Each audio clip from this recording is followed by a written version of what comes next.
Նոր բեկում հայ-ամերիկյան հարաբերություններում Միացյալ Նահանգներն ու Հայաստանը հրապարակել են TRIP-ի վերաբերյալ համատեղ հայտարարությունը։ Այն թույլ կտա իրացնել Հարավային Կովկասի ներուժը, հայտարարել ԱՄՆ պետքարտուղար Մարկո Ռուբիոն։ Արտաքին գործերի նախարար Արարատ Միրզոյանը հայտարարել է, որ TRIP-ի վերաբերյալ համատեղ հայտարարությունը նշանակալի ձեռքբերում է, համաձայնեցված է այն, ինչը հանձնվել է թղթին ու հրապարակվել է։ Միացյալ Նահանգների առևտրի ու զարգացման գործակալության տարածաշրջանային տնօրեն Կարլ Կրեյսի ղեկավարած պատվիրակությունը այսօր Բաքվից կայցելի Հայաստան։ Հարևան Իրանում բողոքի ցույցերը չեն հարում, Թրամփը կոշտ հայտարարությամբ է հանդես եկել, անդրադառնալով Իրանում տեղի ունեցող բողոքի ցույցերին։ Ես չեղարկել եմ իրանցի պաշտոնյաների հետ բոլոր հանդիպումները, մինչև ցուցարարների անիմաստ սպանությունները դադարեցվեն։ Օգնությունը ճանապարհին է, հայտարարել է Թրամփը։ Բարև ձեզ, դուք դիտում եք առաջին լրատվականը, ես Սիրանույշ Պապյանն եմ, այսօր հունվարի 14-ն է, չորեքշաբթի, ուղիղ եթերում քննարկում ենք անցնող ժամերի ամենակարևոր իրադարձությունները։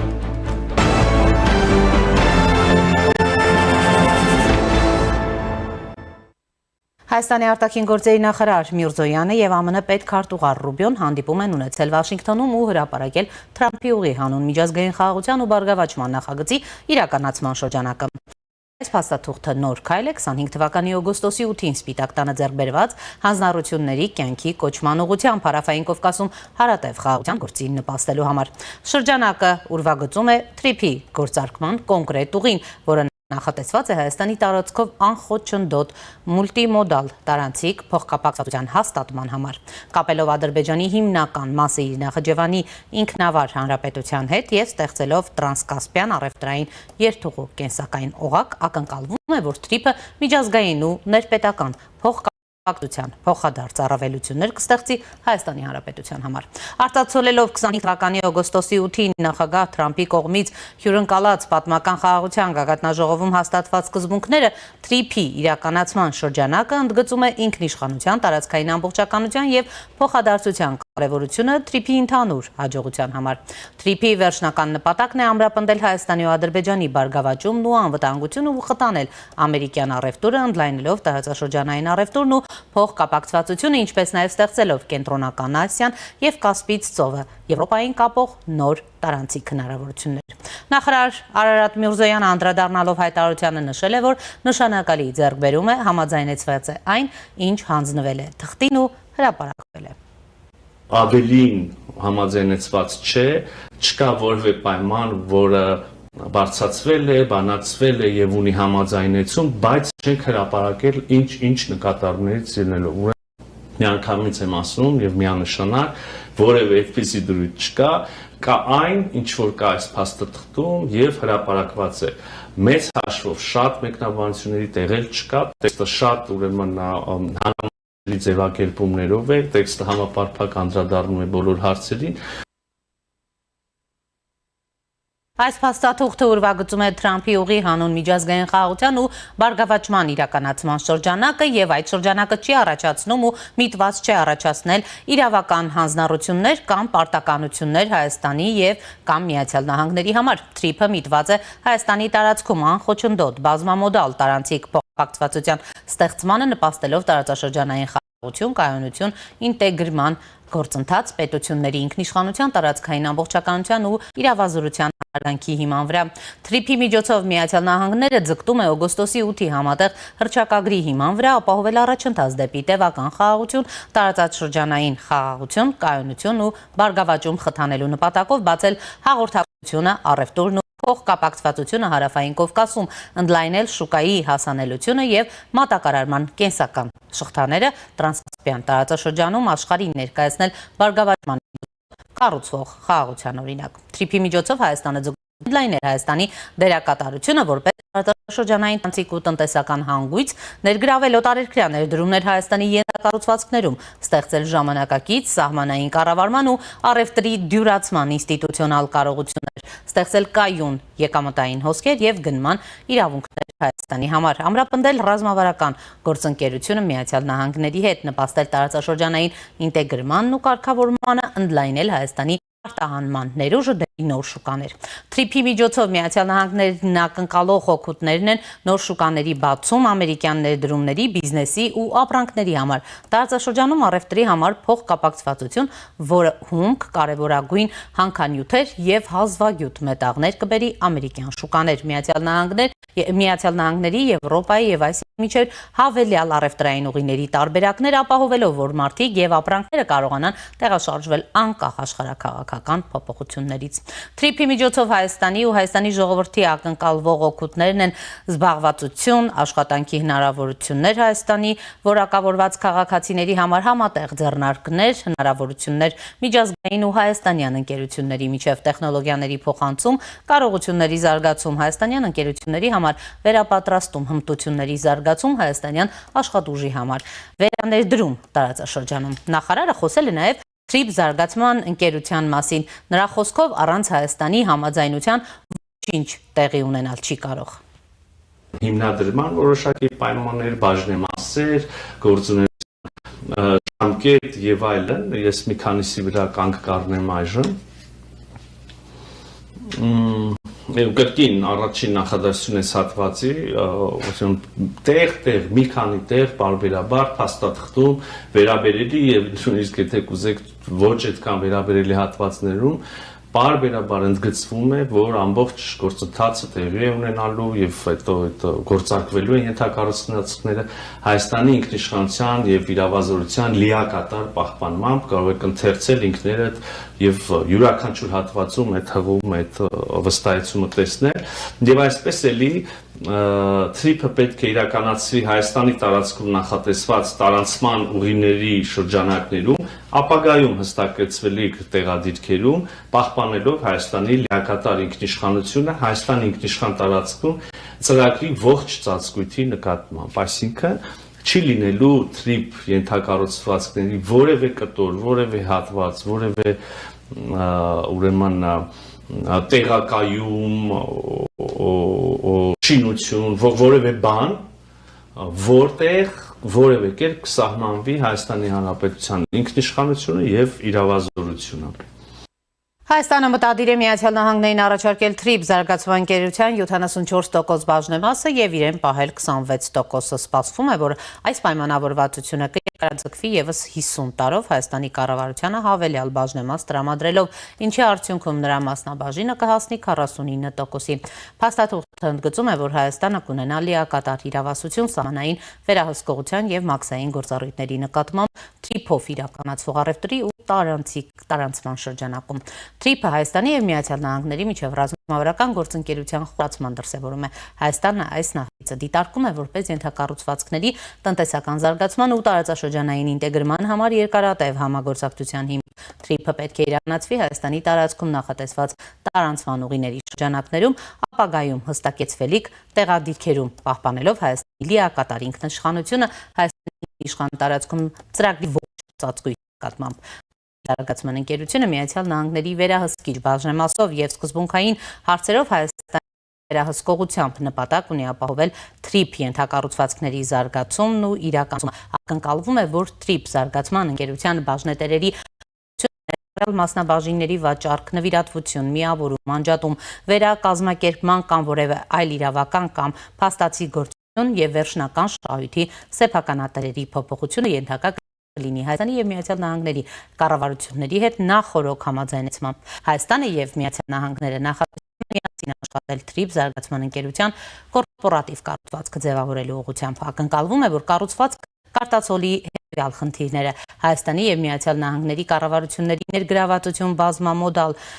տարանցիկ երթուղու շահագործմանը վերաբերող առանձին հատուկ որոշումներում ու հարցերում, երկրորդ ֆինանսական եկամուտ Միացյալ Նահանգներին իր նախնական ներդրման դիմաց կամ այլ տնտեսական օգուտներ Միացյալ Նահանգների կառավարությանը կամ ԱՄՆ գործընկերություններին նախատեսվում է, որ հստակեցված սկզբունքային հարցերի շրջանակներում գտնվող որոշակի զգայուն խնդիրների վերաբերյալ որոշումները կկայացվեն համատեղ Հայաստան Միացյալ Նահանգների ղեկավար կոմիտեի միջոցով։ Ակնկալվում է, որ Թրիփ զարգացման գործընկերությունը անմիջականորեն կիրականացվի Թրիփ երկաթգծային եւ ճանապարհային նախագծերը եւ կունենա դուստր ձեռնարկություններ կամ հատուկ նշանակության կազմակերպություններ Թրիփի բաղադրիչների համար։ Փորձնական նախագծեր Հայաստանը մտադիր է իրականացնել փորձնական օպտիմալացնելու մաքսային նախնական ձևակերպման ընթացակարգերով թվայնացված փաստաթղթավորությամբ եւ մշակում մեկ կանգար սահմանային կերի հայեցակարգեր, տեխնոլոգիայի կիրառմամբ ռիսկերի գնահատում,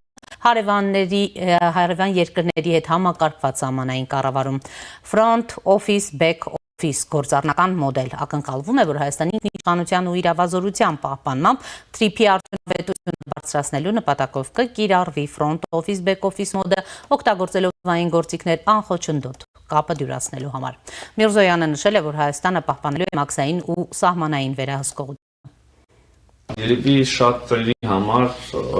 էական հարցը այնուամենայնիվ Հայաստանի Հանրապետության ինքնիշխանության եւ իրավազորության պահպանումն է, էլի կային մանիպուլյացիաներ այն մասին, որ Հայաստանի Հանրապետության ինքնիշխանությունը եւ իրավազորությունը ճանաչվում են միայն նոմինալ, այլ որ պայմանները կլինեն, կտեսնենք, որ դա այդպես չի, բազմաթիվ հարցերում այդ ինքնիշխանությունը եւ իրավազորությունը սահմանափակվում են եւ ձեր համար այս թղթից մի քանի բան կկարդամ, որը համաձայնեցված է արդեն Միացյալ Նահանգների կառավարության եւ Հայաստանի կառավարության կողմից եւ լինելու է մաս կամ հիմք հետագա վերջնական այդ իրավական ուրեմն հիմնադրման փաստաթղթերի կանոնադրության եւ այլն եւ այսպես Հայաստանի մինչ այդ նաեւ ասեմ, որ Հայաստանի TRIP զարգացման ընկերությունը կարող է ունենալ եկամուտներ եւ այլն, որից Հայաստանի Հանրապետությունը իր մասնաբաժինը ունենալու խոսա չի վերաբերվում Հայաստանի Հանրապետության մաքսային турքերին, չգիտեմ, ուրեմն սահմանված այլ պետական վճարներին, սա արդեն ընկերության եկամուտի մասին է խոսում, իսկ Հայաստանի Հանրապետությունը իր արդեն սահմանված գործող վճարների турքերը նույնքեր պետք է շարունակի հավաքագրել։ Հիմա վերադառնամ ինքնիշխանության հարցին, ուրեմն Հայաստանը հստակորեն պահպանում է, մեջբերում եմ, Հայաստանը հստակորեն պահպանում է օրենսդիր եւ դատական իրավազորությունը պայմանավորված Հայաստանի ինքնիշխան տարածքում TRIP-ի ողջ ծածկույթի նկատմամբ լիակատար ինքնիշխանության եւ տարածքային ամբողջականության ներառյալ ու կանոնակարգերը կիրառելու իրավասությունը համապատասխան Հայաստանի ներքին օրենքների միջազգային համաձայնագրերին։ Մյուսը Հայաստանի Հանրապետությունը պահպանում է ազգային անվտանգության իրավապահ գործունեության նկատմամբ վերահսկողությունը։ Պատասխանելով նախագծին Թուրքիայի հնարավոր մասնակցության մասին հարցին, նախարարը նշել է, որ նման հարց չի քննարկվել, քանի TRIP-ը հայ-ամերիկյան համատեղ բիզնես նախագիծ է։ Այդուհանդերձ նա խոսքով ապաշրջափակման ավելի լայն համատեքստում ակնհայտ է, որ առանց թուրքական կողմի մասնակցության հնարավոր չի լինի ապահովել մեծ լոգիստիկ անցումը, ինչպես նաև Հայաստանի ապաշրջափակումը։ Նախարարի պնդմամբ Թուրքիայի հետ բավականին լավ քննարկումներ են ընթանում եւ մոտ ապագայում դրանք արդյունքներ կտան։ Առանց Գյումրի Կարս երկաթգծի բեռները չեն կարող Թուրքիայի տարածքով հասնել Եվրոպա։ Տրամաբանական է, որ Թուրքիան դառնա հաղորդակցությունների մաս, բայց ոչ կոնկրետ TRIP-ի միջոցով, այլ հնարավոր է որպես TRIP-ի շարունակություն, կարծում է նախարարը։ Միրզոյանի խոսքով Ռուսաստանի մասնակցությունը նախագծին նույնպես չի քննարկվել նույն պատճառներով։ TRIP-ի շրջանակները հստակ են, սակայն անմիջական կամ հեռավոր հարևանների մասնակցությամբ մեծ ապաշրջափակման համատեքստում նրա մասնակցությունը հնարավոր է։ Մենք մտադիր չենք Ռուսաստանին շրջանակներից դուրս թողնել, հայտնել է նախարարը, պատասխանելով Հայաստանի կողմից նախկինում հնչեցրած այն գաղափարի մասին հարցին, որ եթե Ռուսաստանը իդեմս Հարավ-Կովկաս երկաթուղու պատրաստ չէ վերականգնել բացակայող հատվածները, ապա Հայաստանը դա կանի ինքնուրույն եւ արդյոք արձագանք եղել է դրան, Միրզոյանը նշել է, որ նման արձագանքը ըստ էության նախատեսված չէ։ Ներկայացվել է ենթակառուցվածքների քաղաքական ու տնտեսական տեսլականը եւ կարեւոր է, որ Երասխի եւ Շիրակի հատվածները, ինչպես նաեւ բացակայող հատվածները արագ վերականգնվեն։ Սա փոխանցվել է ռուսական կողմին եւ ագանք չլինի, կլինեն նաև այլ սցենարներ, բացատրել է Միրզոյանը։ Եվ այս պահին զրուցելու են Բուշի անվան կառավարման ու հանրային ծառայության դպրոցի հետազոտող Դավիթ Պետրոսյանի հետ։ Բարև ձեզ, պարոն Պետրոսյան, շնորհակալ եմ միանալու համար։ Բարև ձեզ, ես եմ շնորհակալ։ Պարոն Պետրոսյան, նախ անդրադառնանք այս կարևոր իրադարձությանը, 8 էջանոց հայտարարությունը տեքստը արդեն ներկայացվել է, արդեն տարբեր այսպես քննարկումներ նաև ինչ որտեղ քննադատություններ են հնչում, մասնավորապես 49 կառուցապատման իրավունք հնարավոր է եւս 50 տարի եւ սկզբում Միացյալ Նահանգների կողմից առաջարկվող 74% բաժն է մաս։ Դուք գիտեք, որ այդ հարցին այսօր նախարարը ըստ էության անդրադարձավ, որքանով էր հիմնավոր, որքանով էր սպառիչ, կա արդյոք մտահոգվելու առիթ, թե ոչ։ Մասնավորապես նշվում էր, որ հնարավոր եւ ցանկալի կլիներ այդ համամասնությունը պահպանել եւ ոչ թե օրինակ 74-26 հարաբերակցություն ունենալ։ Ինչպես եք դուք գնահատում եւ արդյոք այս առումով ունեք մտահոգություն, համեցեք։ Իմ կարծիքով այս փաստաթուղթը պետք է դիտարկենք մեծ համատեքստում ու հիշենք, որ քաղաքականությունը հնարավորությունների մասին հնարավորություն արվեստն այլ ոչ թե մաքսիմալ ցանկություններ, մենք մաքսիմալ ցանկություններով առաջնորդվել ենք, տեսնենք, որ վերջապես լավ չի ստացվում, այսինքն կարողությունները պետք է համապատասխանեն ցանկությունին, ավելի կոնկրետ նպատակն է։ Եթե մենք նայում ենք ինչ ունենք մենք տարվա սկզբում մենք ունենք պատերազմի ռիսկ վտանգ, որ ԱՄՆ պետքարտուղար Մարկո Ռուբիոյի հայտարարությունը, որի հաստատվեց, որ ԱՄՆ կանխել է պատերազմը Հարավային Կովկասում։ Ու այդ պատերազմի հիմնական որպես պատճառ ադրբեջանական կողմը ցանկանում է ներկայացնել հենց նոյեմբերի 9 փաստաթղթի այս ու հետ ճանապարհի հետ կապված, որ Ադրբեջանը ներկայացնում որպես միջանցք կապված տարաձայնություններ, որ Հայաստանը չի իրականացնում իր պարտավորությունները։ Մենք տեսնում ենք, որ Ռուսաստանի կողմից այդ նույնպես կային հորդորներ, որ հայկական կողմը պետք է արագացնի, չնայած այն բոլոր խախտումներին, որ ռուս-ադրբեջանական կողմից տեղի ունեցել նոյեմբերի 9 փաստաթղթի մասով։ Այսինքն մենք տեսնում ենք, որ այս հարցը, որը անվտանգային սպառնալիք էր, այսինքն խոցելիություն էր, այժմ վերածվում է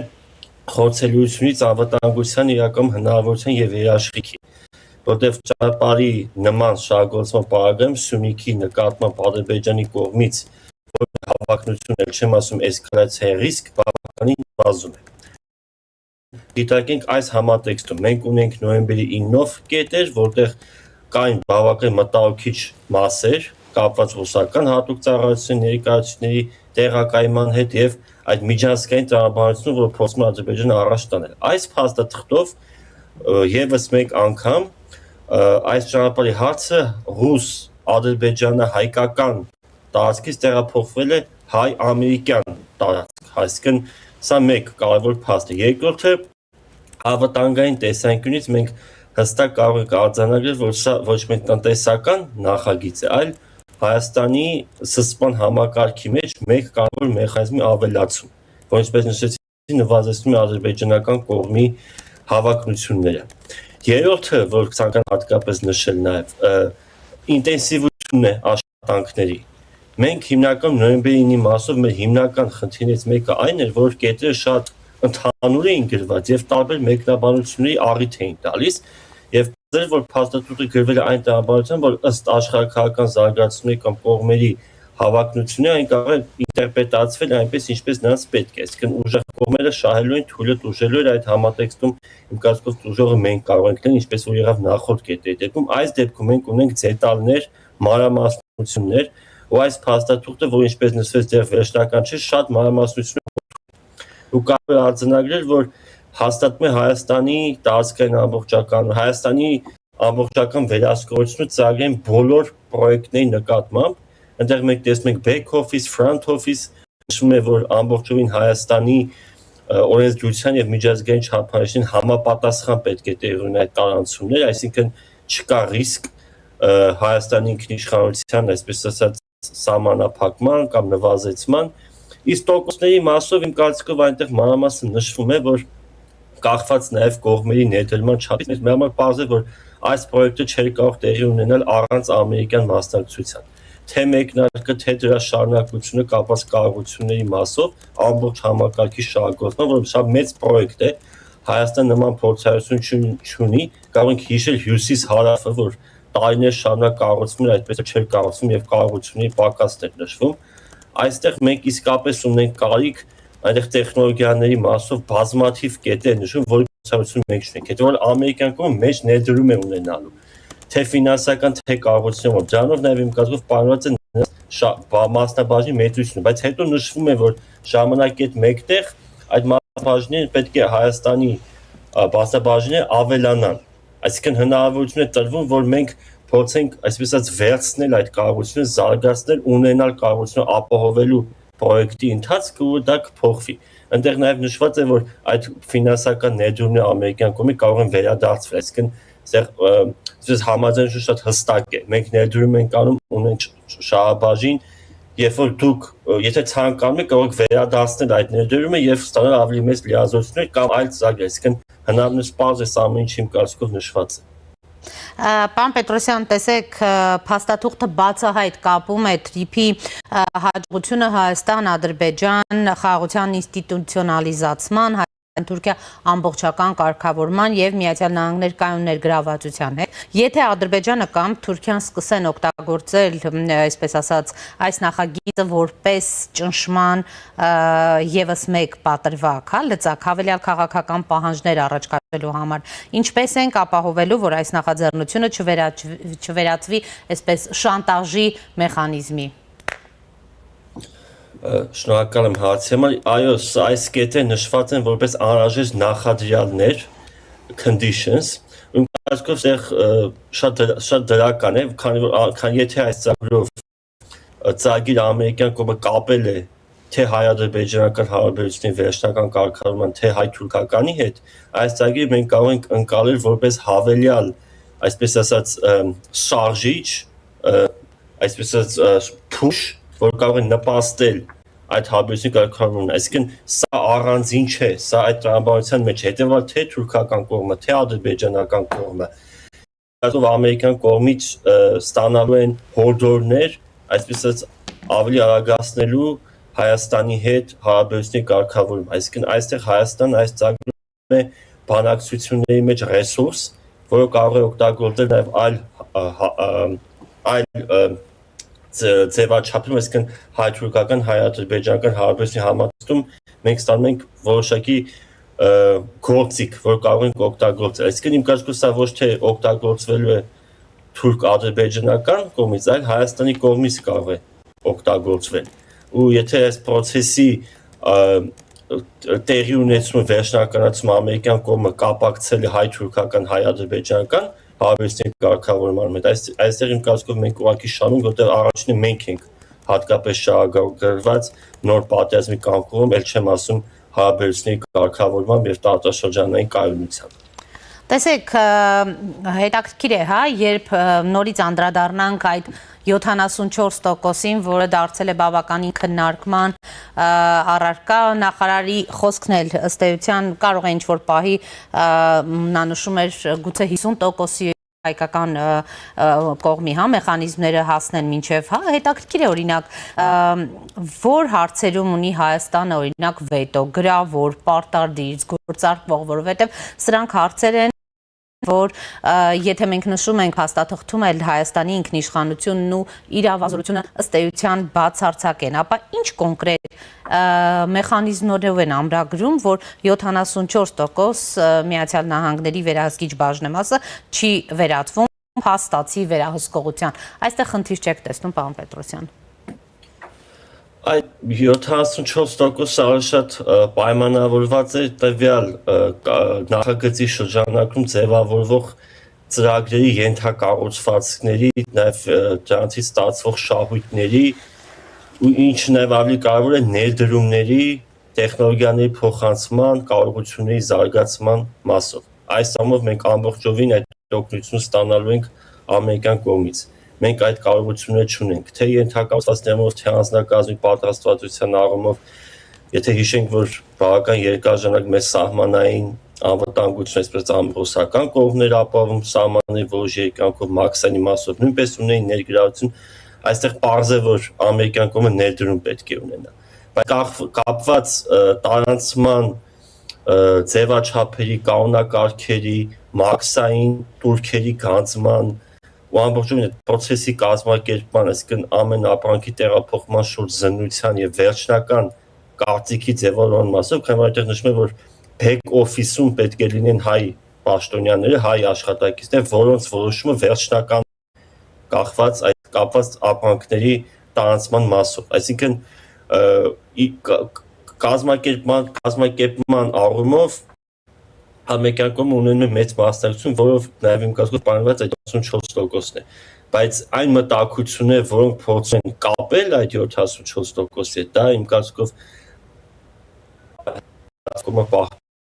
իրավազորությունը, հսկողությունը, բայց ավելի մանրամասն դետալներ իմ կարծիքով դեռ կլինեն, բայց իրականում այս փաստաթուղթը բավական մեծ է։ Ուղղակի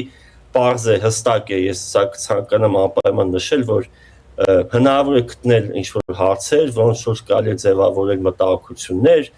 բայց մենք տեսնում ենք, որ իրականում ամեն փաստաթուղթ, որ լույս է տեսնում, սկսված հայ-ամերիկյան, այսպես ասած, ռազմավարական համագործակցության ձևավորումից, ուղղակի, այսպես ասած, մեծ հաշվով փարատում է այն բոլոր կասկածները, որոնք փորձում են սնուցվել շահագրգիռ, այսպես ասած, կողմերի կողմից։ Բայց ես ելի եմ ցանկանում նշել, որ այդ փաստաթուղթը հատկապես մեծ նշանակություն ունի մեզ համար քաղաքական եւ անվտանգային հատկապես տեսանյութ։ Այդ տոկոսների մասով, շահգործման մասով սա հայ-ամերիկյան հարաբերությունների դաշտ է դուրս եկել հայ-ադրբեջանական կամ թուրքական ազդեցության մասից, ու այդտեղ հնարավոր են աշխատանքներ ու պարզ փաստաթղթում մի քանի անգամ նշված է, որ հայկական ինքնիշխանությունը, սուվերենությունը, այնտեղ նշված է, որ սուվերենության ոչ մի սահմանափակում տեղի ունենալ չի կարող։ Իսկ այդ 74%-ը իմ կարծիքով ելի եմ նշում պայմանավորված ծրագրում ամերիկյան կողմի մեծ ներդրումի չափով, ու մենք պետք է ընդունենք, որ այս բանը մենք ուղղակի չունենք կարողությունը դա անելու, էլ չեմ ասում, որ քաղաքական կարգը ամերիկյան կողմն է, քան որ ադրբեջանական կողմը ուղղակի բավական երկար ժամանակ օգտագործում է այդ կետը Հայաստանի դեմ իր հնարավոր հարձակումը լեգիտիմացնելու համար։ Տեսեք, պարոն Պետրոսյան, ուզում եմ անդրադառնանք վեճերի լուծման ու նախագծի կասեցման հստակ պայմաններին։ Այդ տեսակետ կա, որ այս առումով էլ հստակություն չկա, թե վեճերը որ իրական դաշտում են լուծվելու եւ ունե Հայաստանի հստակ գործարկվող կասեցման իրավունքը, եթե օրինակ խաղաղության այս գործընթացը շեղվի կամ փորձի նախագիծը վերածել Հայաստանի դեմ քաղաքական ճնշման գործիքի։ Այդ հնարավոր խնդիրների բազաբանման, կարգավորման հարց իմ կարծիքով վերաբերում է կոնկրետ այս նախագծին։ Ինչ վերաբերում է հայ-ադրբեջանական կամ հայ-թուրքական հարաբերությունների կարգավորման process-ին, դա իմ կարծիքով այլ տիրույթում է։ Սա այս փաստաթղթի հետ կապ չունի։ Կոնկրետ այս դեպքում հարցը տեխնիկական հարցերին է վերաբերում, քանի որ սկզբունքների եւ չափանիշների մասով եւս մեկ անգամ արձանագրվում է, որ իրավազորությունը ամբողջովին հայկական կողմինն է ու այդ process-ները ամբողջովին պետք է տեղի ունենան Հայաստանի օրենսդրության եւ միջազգային չափանիշներին համապատասխան։ Իսկ այդ տեխնիկական հարցերը, որոնք կարող են առաջանալ ընթացքում, իհարկե սրանց մասով ավելի մանրամասնություններ պետք են, դա համար նշվում է, որ այս փաստաթուղթը ամբողջական չէ։ Իհարկե մենք կարող ենք ունենալ դրանց մասին պետք է բարձրաձայնենք եւ առաջին հերթին պետք է շարժվենք Հայաստանի Հանրապետության, բայց իմ կարծիքով կազմակերպության արդեն ներքին կարգավորումների մասով այս հարցերը կարող են հստակ հասցեագրվել ու հայկական կողմը այս մասում իմ կարծիքով խնդիրներ չի ունենալու, որտեվ մենք կարող ստեղ հասկանանք թե ամերիկյան շահը որն է։ Ամերիկյան շահը շատ հստակ ընդգծված է։ Իրենք ցանկանում են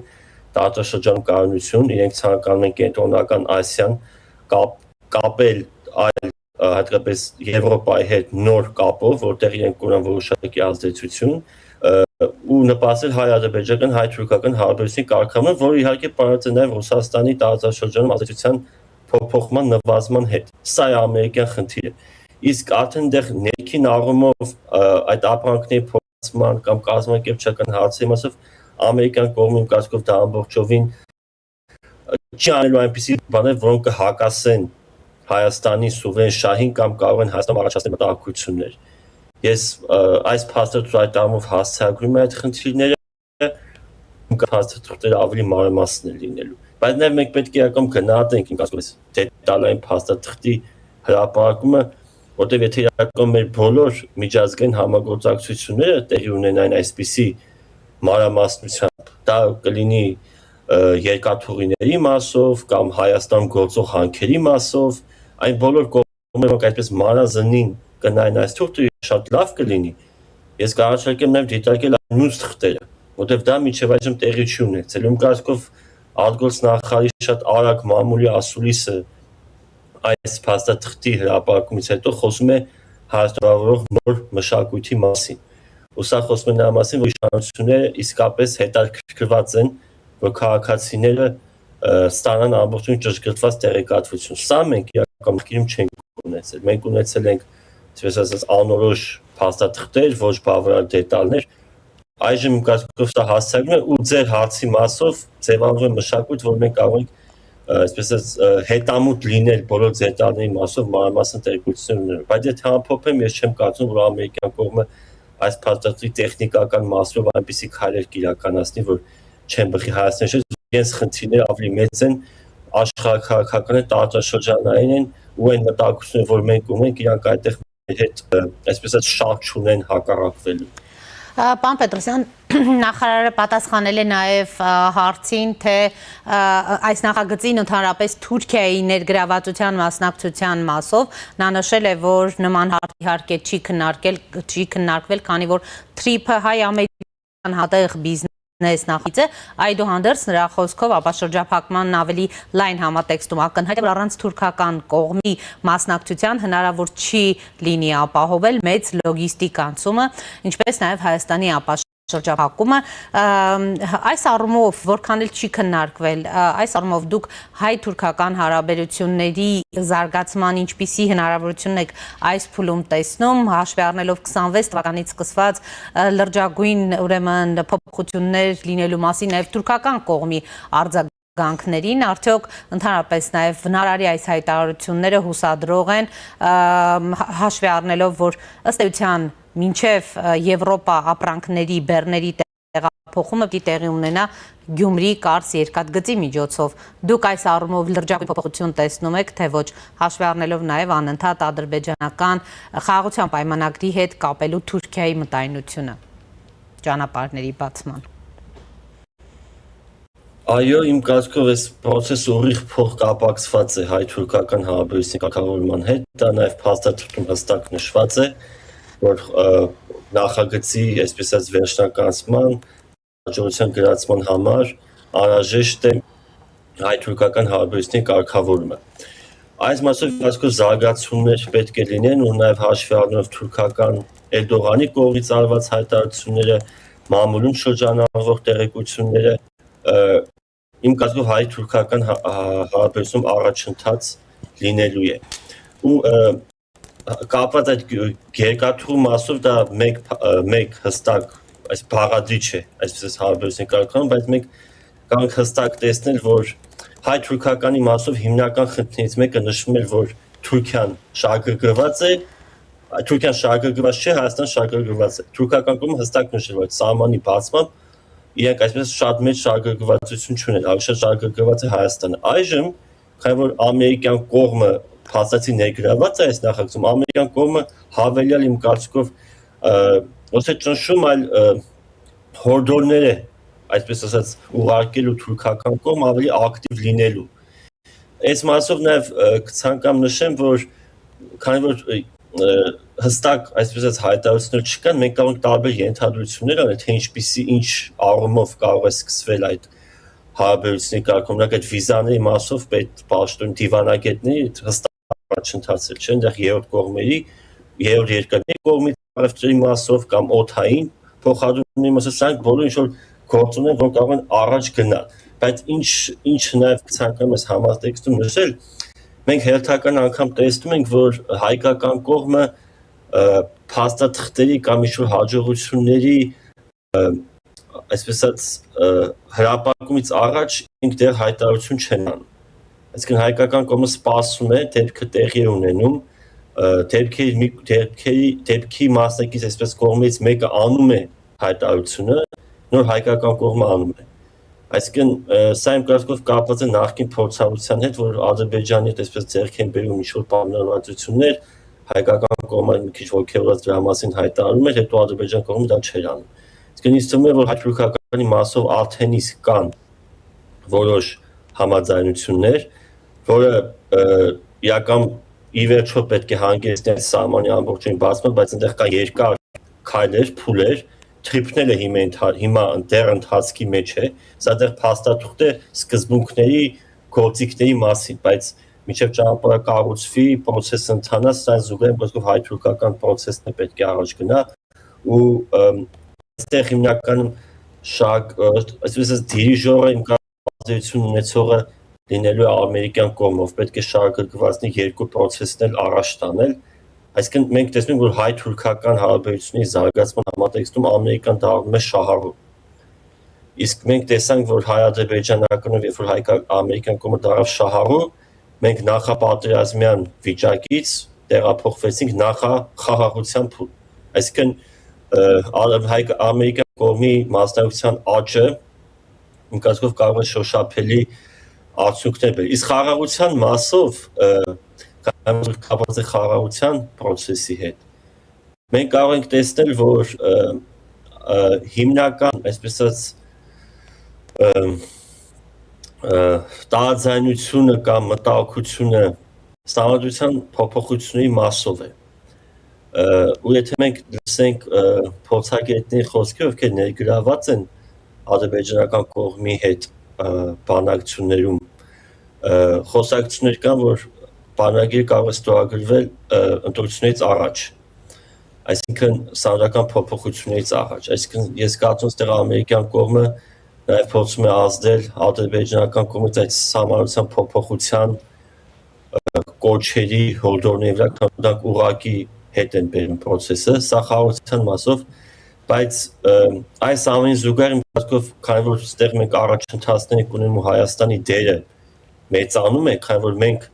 այսպես ասած ուղղակի խաղաղության շահառուից նաև ձևավորվում ենք այդ խաղաղության ձևավորման մեջ մասնակցի, իսկ ունենում ենք նաև մեր ձայնը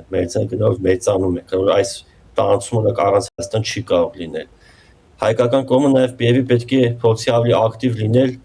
գերիների վերադարձի մասով, ինչպես նաև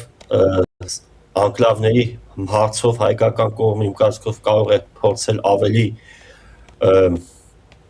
այսպես վստահ հանդես գալ, իսկ այն զիջումների process-ը շարունակական, որ մենք տեսնում ենք, իմ կարծիքով հայկական կողմը կարող է փորձել կոտրել շղթան, օգտագործելով սա, ու նաև ինչու՞ չէ, շատ կարևոր է մենք չենք մոռանում դա, ադրբեջանական զորքերը դեռ գտնվում են ջերմուկում, ու սահմանների դեմարկացիայի, դելիմիտացիայի շրջանակում նույնպես իմ կարծիքով հայկական կողմը պետք է փորձի ամերիկյան կողմի հետ սա հաղորդակցել, քանի որ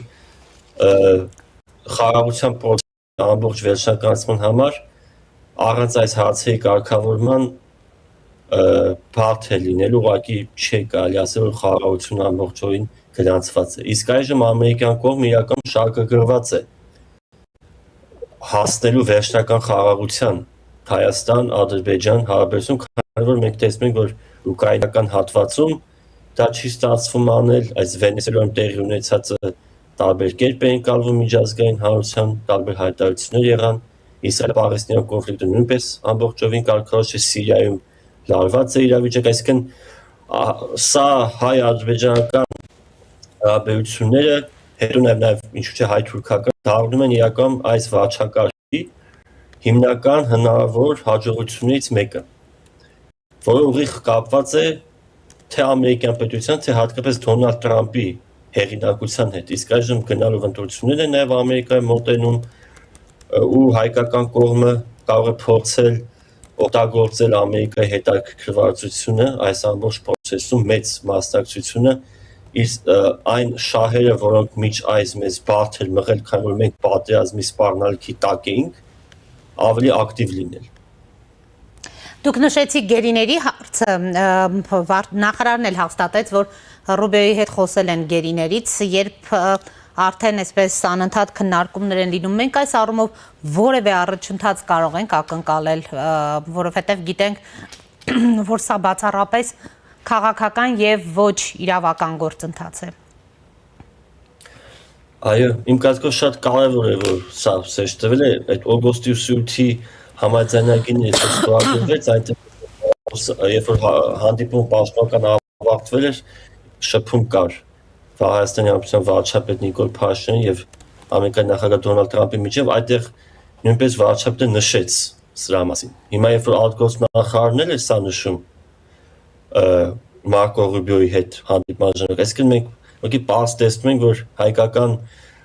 իշխանությունը հետևողականորեն այս հարցը բարձրացնում է։ Իմ կարծիքով այս հարցի այսպիսի առաջ մղումը, այսինքն միգուցե ավելի նպատակահարմար է, քան դրա մասին ավելի շատ, այսպես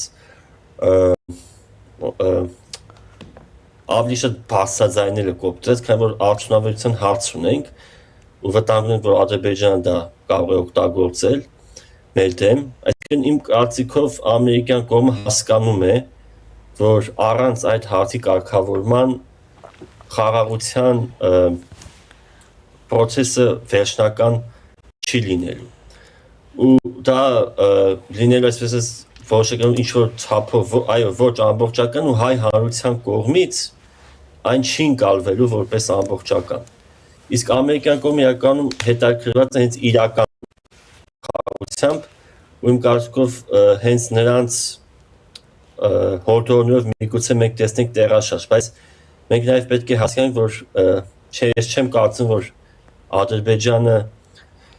հատկապես Իլհամ Ալիևը մեր բոլոր հայ գերիներին դիտարկում է հավասար, այսպես ասած, կերպով։ Իմ կարծիքով այնտեղ կան գերիների տարբեր կարգավիճակներ, օրինակ Ռուբեն Վարդանյանի մասով կամ քաղաքական ղեկավարության մասով ու հարցի կարգավորումը իմ կարծիքով եթե սկսվի ամբողջական, այսպես ասած, տեղի չի ունենալու, այլ մաս առ մաս ու նաև պարզ է, որ Ալիևը այս հարցը պահելու այնքան, մինչև կարողանա այն հնարավորինս թանկ վաճառել։ Ու քանի որ գերիների հարցը հայ ադրբեջանական, այսպես ասած, հարաբերությունների կոնտեքստից դուրս է եկել արդեն հայ-ադրբեջան-ամերիկյան համատեքստ, չի բացառում, որ Ադրբեջանը կփորձի Ամերիկայից որոշակի այսպես ասած իրեն ձեռնտու գործոններ ստանալ ու այսպիսի իմ կարծիքով զարգացումներ կտեսնենք այս ընդհանուր համատեքստի զարգացման շրջանակում ու նաև նույնը վերաբերում է կարծիքով նաև սահմանադրությանը, անկլավների հարցին, ինչպես նաև հայկական տարածքից ադրբեջանական զորքերի դուրսբերման հարցին։ Շնորհակալ եմ զրույցի համար։ Ես եմ շնորհակալ։ Զրուցում էի Բուշի անվան կառավարման ու հանրային ծառայության դպրոցի հետազոտող Դավիթ Պետրոսյանի հետ։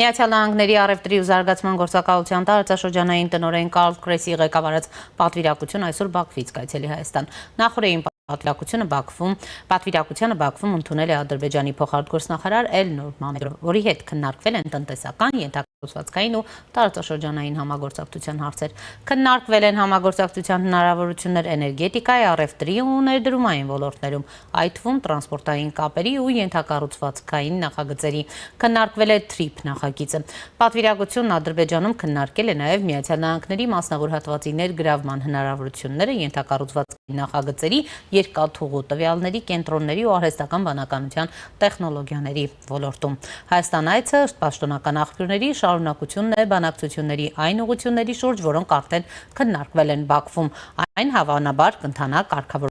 հանդիպումներով հայկական կողմի պատասխանող նախարարությունների, գործարար շրջանակների ու հնարավոր են քննարկումներ ենթակառուցվածքային այլ գործընկերների հետ։ Այս հանդիպումների ուշադրության կենտրոնում կարող են լինել տնտեսական համագործակցությունն ու ներդրումային նախագծերը, այդ թվում նաև տրամաչափային կապերի, լոգիստիկայի ու առևտրի կառուցվածքային ոլորտների։ Այցի հիմքում տարածաշրջանային ներդրումների խթանումն է, աջակցությունը խաղաղության նախադրյալներին ու տնտեսական կապերի ակտիվացումը ինչպես Հայաստանի, այնպես էլ Ադրբեջանի հետ, մասնավորապես TRIP նախաձեռնության ու ենթակառուցվածքային ծրագրերի շրջանակներում։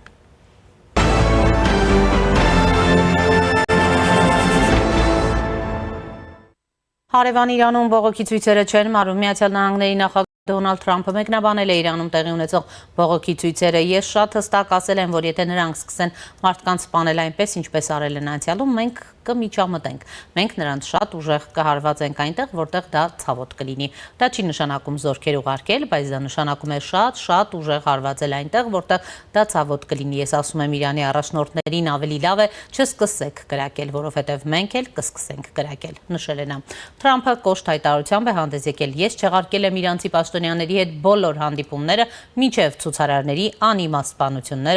դադարեցվեն։ Օգնությունը ճանապարհին է, գրել է Թրամփը։ Միաժամանակ ՄԱԿ-ում Իրանի մշտական ներկայացուցչությունից հայտարարել են, որ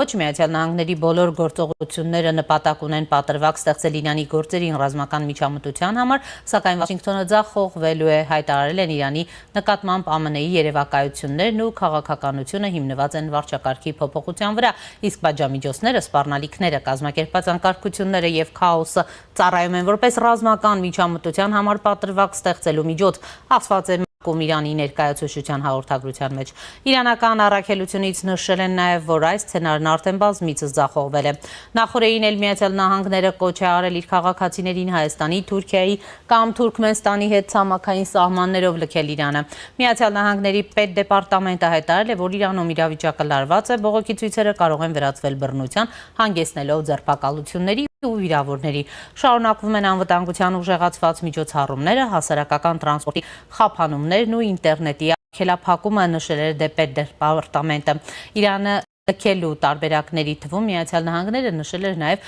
Թուրքմենստանի ցամաքային սահմանը, սակայն հավելել էր, որ Միացյալ Նահանգների քաղաքացիներին անհրաժեշտ է Թուրքմենստանի կառավարության հատուկ թույլտվություն սահմանին մոտենալուց առաջ։ Իրանում բողոքի ժամանակ զոհվել է մոտ 2000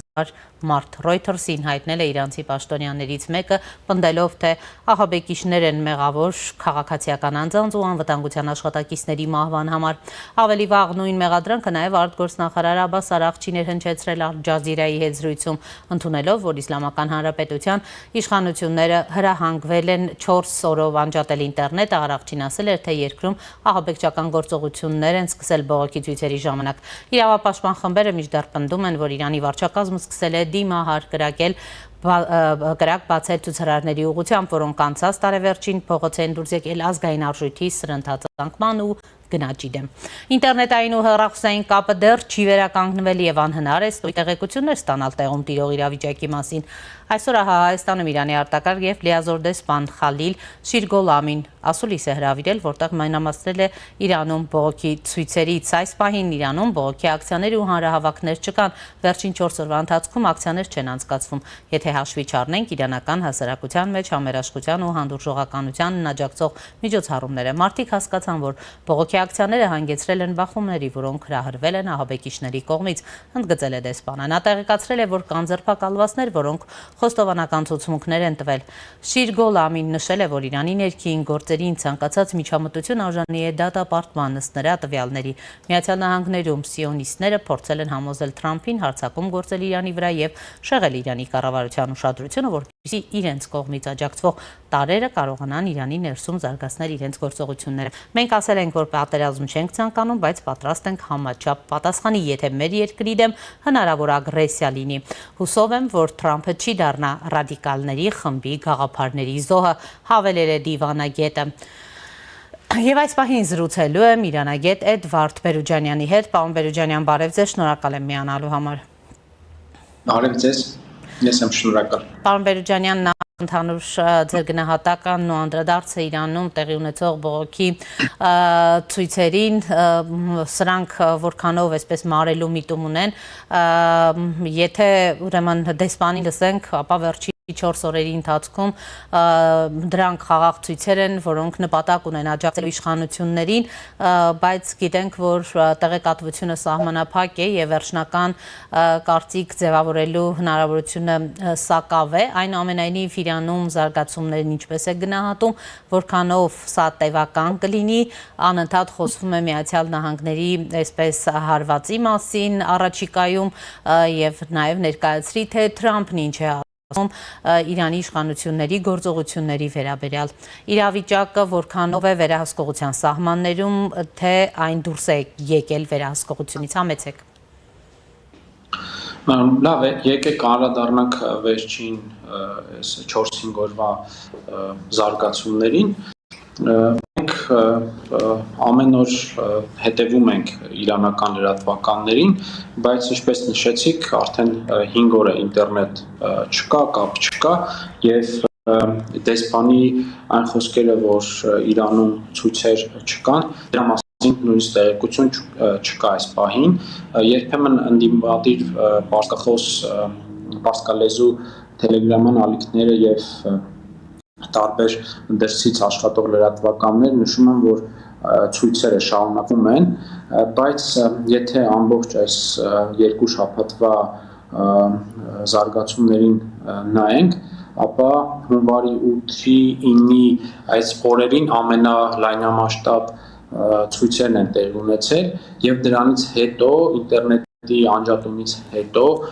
թե ինչ հաշվեհարդար են տեսել ցուցարարների հետ եւ թե ինչպիսի ճնշումներ են եղել, դրա մասին ինֆորմացիան շատ քիչ է եւ մենք չենք կարող պնդել, որ ցույցերի մասշտաբը եւ ցույցերի ինտենսիվությունը նվազել է, բայց հստակ է, որ իշխանությունները շատ կոշտ ձևով արձագանքել են ցուցարարներին եւ սկզբում միանշանակ ցույցերը տեղի ունեցան տնտեսական հողի վրա, բայց գաղտնիք չէ, որ Իրանում երկար տարիներ արդեն տարբեր ձևաչափերով եւ տարբեր դրդապատճառներով ցույցեր են տեղի ունենում եւ դրանք ինչ որ պահի արդեն վերաճում են դառնալով հակակառավարական, հակահամակարգային այս կոչերով ցույցեր եւ այդ ցույցերի ինտենսիվությունը այնքան է բարձրանում, որ արդեն նաեւ արկարկություններ են տեղի ունենում, տարբեր հանրային գույք է վնասվում եւ ինչը բացառություն չէր այս անգամ եւ նույնիսկ կարող ենք ասել, որ սա վերջին տասնամյակների ամենադաժան եւ ամենաինտենսիվ բողոքի ակցիաներից մեկն էր Իրանում եւ կարծում եմ, որ դեռ այս տեմպը չի մարել եւ ցանկացած պահի հնարավոր է նոր պոստկում լինի, բայց քանի դեռ տեղեկատվություն չկա, քանի դեռ կապի միջոցները սահմանափակվել են, ոչ միայն ինտերնետային հասանելիություն չկա, այլ նաեւ չկա բջջային հեռախոսակապ եւ այս ամենը վկայում է, որ այնուամենայնիվ իրավիճակը շատ լուրջ է եւ կառավարությունը, իշխանությունները վախենում են այս մեծ ցույցերի մասշտաբներից եւ նույնիսկ եթե քարտեզը նայենք, ապա Իրանի բոլոր շրջաններում տեղի են ունենում եւ կարծում եմ, որ դեռևս կշարունակվեն այս ցույցերը։ Եվ ինչպիսի լուծում եք տեսնում, պարոն Բելուջանյան, որովհետև այսպես տարբեր իրանագետների հետ զրույցում շատերը այդ այսպես Իրանում հեղափոխության հնարավորություն չեն տեսնում գոնե այս փուլում, դուք ինչպիսի զարգացումներ եք ուրեմն տեսնում։ Տեսեք, Իրանում հեղափոխություն եւ իշխանափոխություն անելը իրոք բարդ է, քանի որ դրա առաջին հենց խնդիրը այն է, որ Իրանում չկան այլընտրանքային ընդդիմադիր ուժեր, որոնք կարող են գեներացնել այս բողոքող զանգվածներին եւ ուղղորդելով տանել ճիշտ կետի, այսինքն քաոտիկ է տեղի ունենում ցույցերը, ինքնաբուխ եւ կոնկրետ արդյունքի չի հասնում։ Եվ նաեւ այստեղ Իրանի Իսլամական Հանրապետության համակարգի առանձնահատկությունը կարելի է հաշվի առնել, այնտեղ ուժերի բաշխումը այնպիսին է, որ կան երկու իրար հավասար եւ նույնիսկ ԻՀՊԿ-ն Իրանի Իսլամական հեղափոխության պահապանների կորպուսը երևի թե ամենաուժեղ ռազմական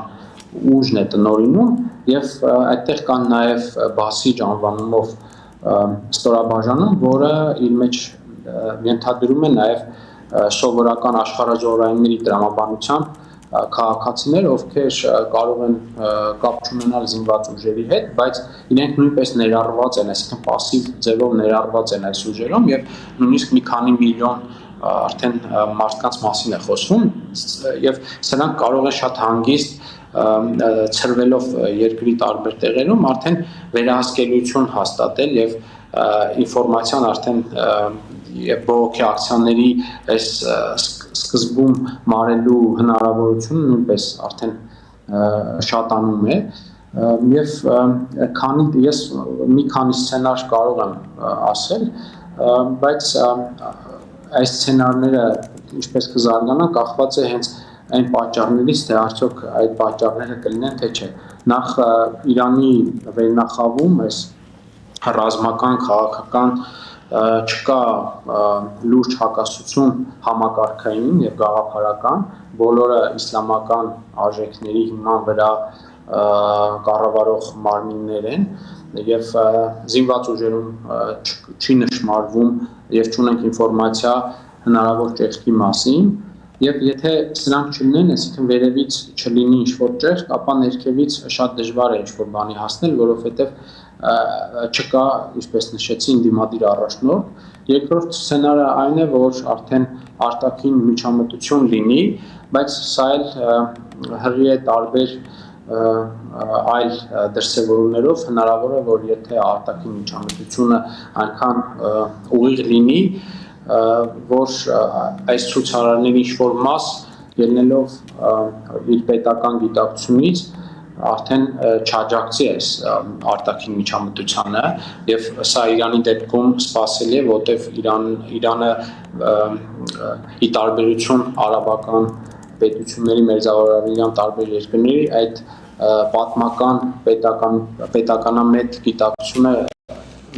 ավելի շատ է, քան մնացած ժողովուրդների, կարծում եմ, որ պետք է հետևել այս զարգացումներին եւ հենց արտաքին միջամտողներն էլ, եթե ուղիղ խոսենք, դա հենց ԱՄՆ-ն է առաջին հերթին, եթե Տրամպի վարչակազմը հաշվարկները այնպես անի եւ հաշվի ամեն ինչ, կարծում եմ, որ ուղիղ միջամտությունը նույնպես հնարավոր է եւ նախադեպեր էլ արդեն ունենք եւ Իրանի իրավիճակը հաշվի առնելով տնտեսական, քաղաքական, ռազմական ամենավերջին տարիների ամենաբարդ իրավիճակն է եւ սա իրոք հնարավորություն է դիտարկվում արտաքին միջամտության համար։ Պարոն Բերուջանյան, մենք ուրեմն նաև Թրամփի հայտարարությունները գիտենք այդ 25% մաքսատուրքերի մասով Հայաստանի իշխանությունը ինչ քայլեր պիտի անի եւ սա ինչ լրացուցիչ խնդիրներ է ստեղծում, որովհետեւ գիտեք Հայաստան-Իրան առևտրաշրջանառություն կա եւ փաստորեն սա ուղղակի նաև մեծ վրա է անդրադարձ ունենալու։ Ճիշտ ասած, սա տնտեսագետներին ուղղված հարց է եւ ես կարող եմ մակերեսորեն պատասխանել։ Մի քանի տնտեսագետի լսել եմ եւ նշում են, որ սա շատ մեծ ազդեցություն չի ունենա Հայաստանի վրա, քանի որ մենք մեր հիմնական ապրանքները չի արտահանվում Իրան, այլ ներմուծվում է եւ մենք կարող ենք այլընտրանքային ինչ-որ աղբյուրներ գտնել, այսինքն չնայած միանշանակ խոչընդոտելու է այս մեր առևտուր Իրանի հետ, բայց այս կենսական նշանակության առաջնային այս ապրանքների այլընտրանքը հնարավորություն կունենանք փոխելու եւ մենք օրինակ Իրանի հետ չունենք նավթային առևտուր, նավթը ամենադժվար եւ ամենամեծ բաժանմիջոցների տակ ընկած այս առևտրաշրջանառության այդ մասն է կազմում, առաջին հերթին դուժելու են այն երկրները, ովքեր շատ մեծ նաև արտահանում ունեն դեպի Իրան, ճիշտ ասած սա մակերեսորեն պատասխան է եւ կարծում եմ, որ սա հենց սպասելի քայլ էր ԱՄՆ-ի կողմից, սա հենց ընդհանուր քաղաքական, տնտեսական, ռազմական քայլերի մի մասն է կազմում եւ մենք պետք է հաշվի առնենք, որ սա նաեւ կարճաժամկետ ինչ-որ ազդեցություն ունենալու հայտարարություններ, որոշումներ եւ եթե իրավիճակը այնպես դասավորվի ԱՄՆ-ի հաշվարկներով լինի, կարծում եմ, որ այս 25%-ը հետագայում, եթե նույնիսկ համակարգային փոփոխություն չեղավ Իրանում, հնարավոր է չեղարկվի։ Այսինքն սրանք հենց ցույց է տալիս այս որոշումը, որ ԱՄՆ-ն արդեն իսկ գործնական քայլեր է անում իր նպատակին հասնելու համար։ Եվ հաջորդ քայլը չի բացառում, որ նաև լինի տեղային ինչ-որ ռազմական հարվածներ հասցնել։ Եվ մենք սրան պետք է պատրաստ լինենք, ոչ միայն տնտեսական, այլ նաև եթե հարձակում եղավ Իրանի վրա, ապա այնտեղից հնարավոր է մարդկանց տեղաշարժ դեպի Հայաստան, պետք է պատրաստ լինենք նաև դրան։ Եվ քանի որ ԱՄՆ-ն հայտարարել է, ինչպես նշեցիք, որ Հայաստանի եւ հիմնականում Հայաստանի եւ Թուրքիայի տարածքով ԱՄՆ քաղաքացիները դուրս գան Իրանից, եւ դրանք հենց այն քաղաքացիներն են, ովքեր ունեն երկքաղաքացիություն, թյուրըմբռնում չլինի, որ հենց ԱՄՆ-ի քաղաքացիներ կան Իրանում, այլ նրանք երկքաղաքացիներ են, ովքեր ունեն նաեւ Իրանի անձնագիր եւ նաեւ այնտեղ հորդորում էր, որ Իրանի անձնագրով, Իրանի Իսլամական Հանրապետության անձնագրով պետք է դուրս գալ։ Կարծում եմ, որ սրանք այս բոլոր քայլերը պետք է ընդհանուր քաղաքական, ռազմական, տնտեսական որոշումների այս տրամաբանության մեջ նայենք։ Շնորհակալ եմ զրույցի համար։ Ես եմ շնորհակալ։ Զրուցում է իրանագետ Էդվարդ Պերուջանյանի հետ։ Այս ժամի համար այսքանն էինք նախատեսել, հետևեք մեր թողարկումներին, կհանդիպենք։